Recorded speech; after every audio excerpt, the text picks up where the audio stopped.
Então, qual é a minha visão quântica sobre o mundo líquido, né? O vazio do mundo e a zona de conforto? Eu penso que a gente vem num processo de involução, mas que está tudo bem, que faz parte também, né? Porque a vida são ciclos, então hora a gente está no ápice, hora a gente passa por um processo de involução. E esse vazio, essa liquidez, ela já é fruto de uma educação, uma cultura, de falta de olhar para dentro, que é uma busca externa por respostas, enquanto que toda resposta está dentro de si mesmo. E como o trabalho de autoconhecimento é um processo, um caminho, primeiramente, extremamente dolorido e solitário, muitas pessoas evitam esse caminho justamente por conta desses desafios. Mas o que é inevitável é que esse chamado, ele chega para todo mundo. Uma hora ele chega para você também.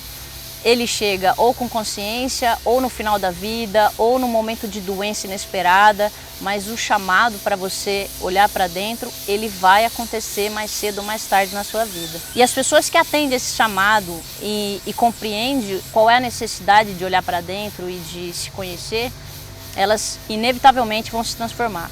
E a transformação vai gerar uma reação quântica em cadeia, energeticamente. Que a partir do momento que você se transforma, o mundo todo se transforma à sua volta. A liquidez hoje, a falta de sentido está justamente nas pessoas que estão com seus olhares voltados para fora e não para dentro. Na hora que você entender que o bacana da vida, todas as respostas e todas as perguntas que movem as respostas estão dentro de você e não fora, e você começar a se interessar por isso, tudo vai fazer sentido e a sua vida vai ser muito mais interessante e colorida. A liquidez, ela pode se transformar em solidez, mas precisa ter uma ação. E essa ação não depende de ninguém, só de você. E por que as pessoas, mesmo sabendo de tudo isso, preferem esperar chegar no final, nos últimos 5 minutos, para optar sair dessa matrix ou desse processo, né? Por medo. Por medo de enfrentar um fantasma que é invisível. Quando eu não olho para a dor ou quando eu não olho para o meu medo, eu não sei que tamanho ele tem, eu imagino. E a nossa mente mente e ela cria monstros inimagináveis dentro da gente. Quando eu não tenho coragem de olhar para ele, ele tem o tamanho que ele quiser. Agora, a partir do momento que eu enfrento os meus medos e eu quero trabalhar isso em mim, eu determino o tamanho que os meus fantasmas têm. E aí eu percebo que eles são muito inferiores ao que eu estava imaginando. E aí esse processo de encarar os fantasmas, ele não é tão desafiador. A gente percebe que ele é necessário.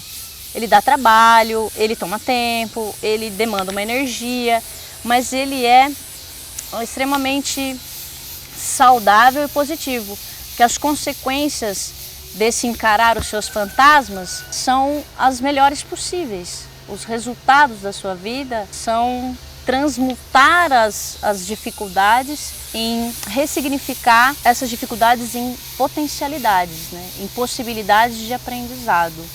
Mas é puro medo que as pessoas evitam e deixam sempre para o último momento. Aquela coisa de sempre deixar para a última hora para fazer o que tem que ser feito, né? A gente tem que mudar esse hábito.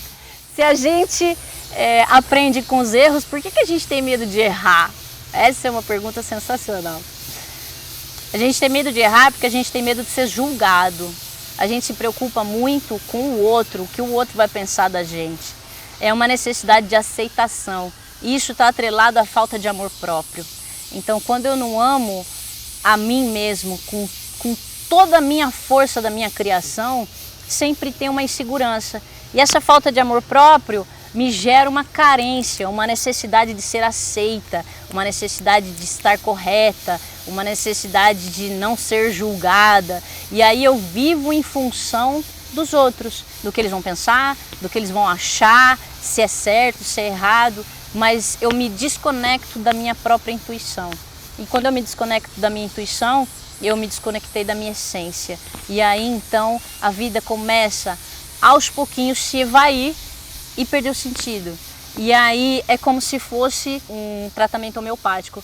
gotas e gotas e gotas de falta de sentido que vão gerando uma ansiedade, que essa ansiedade vai se materializar, gerando uma depressão, uma tristeza, enfim. E aí ela vira uma enfermidade física, mas o medo de errar está atrelado a esse falso julgamento que eu preciso ser aceita pelo outro antes de ser aceita por mim mesma. E você tem medo? Você concorda ou você discorda do que eu falei? Porque isso é o meu ponto de vista e eu gostaria muito de saber o seu. Então deixe seus comentários aí, aproveita para se inscrever no canal, ative o sininho das notificações para ficar por dentro de tudo que vem por aí.